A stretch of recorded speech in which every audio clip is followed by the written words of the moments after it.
دو لمحے، مصنف ارشد محمود، آواز نادر خان سرگرو۔ وہ باتھ روم کے آئینے میں اپنی ہی آنکھوں میں گزشتہ رات دیکھے گئے خواب کی پرچھائیاں تلاش کر رہا تھا۔ ڈھلتی عمر کے ساتھ آنکھوں میں خواب کی جگہ سے اتر آتی ہیں۔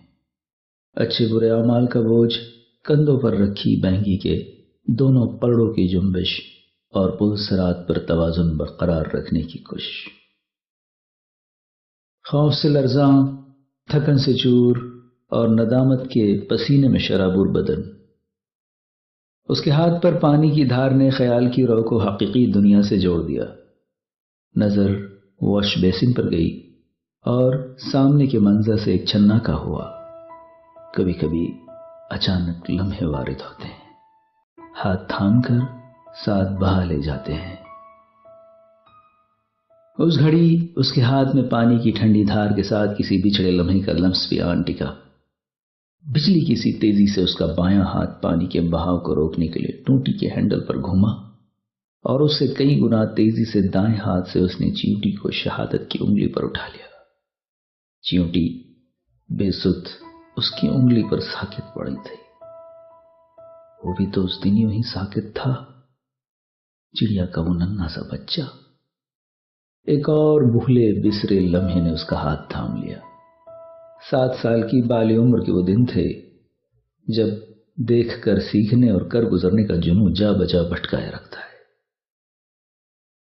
جولائی کی جھلسا دینے والی گرمی میں ہر ذی روح اپنی اپنی پناہ گاہ میں دبکا ہوا تھا۔ وہ ایئر کنڈیشن کی نرم خنکی میں گھلتی سانسیں اور بند پپوٹوں کو نظر انداز کرتا پیاس سے بلبلاتے چڑیا کے بچے کی دھیمی پڑتی آواز کے تعاقب میں اس گھنے پیڑ تک جا پہنچا جہاں چڑیا نے بچے دے رکھے تھے۔ پیلی پڑتی گھاس پر گرا چڑیا کا وہ بے بال پر بچہ گرمی اور پیاس سے نڈھال تھا۔ اس نے ہاتھ بڑھا کر اسے پسینے سے بھیگی ہتھیلی پر رکھ لیا۔ نرم گوشت کے اس پار ننھے سے دل کی دھڑکن صاف محسوس کی جا سکتی تھی۔ کچھ دیر اس کو ہاتھوں میں لیے گھومنے کے بعد اچانک اس کے ذہن میں خیال آیا جو 2 روز قبل اس کے چچا کے مرغی ذبح کرنے کے تجربے سے منسلک تھا۔ اگلے ہی لمحے وہ سبزی کاٹنے والی چھری سے چڑیا کے بچے کا گلا کاٹ چکا تھا۔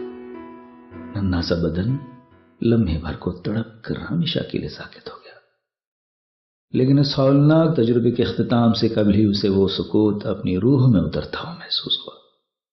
وہ بوجھ، وہ اذیت جو ناحق جان لینے والے ہر شخص کا مقدر ہوتی ہوگی۔ احساس گناہ نے اسے اولین انسانی قتل کے بعد نعش کو زمین کھود کر ٹھکانے لگانے کی ترغیب دی۔ کوے کی انسنی اندیکھی واردات کی طرح۔ وہ شاید بھلے زمانے تھے، انسان تو کیا انسانی نعشوں کی بے حرمتی بھی ممنوع تھی۔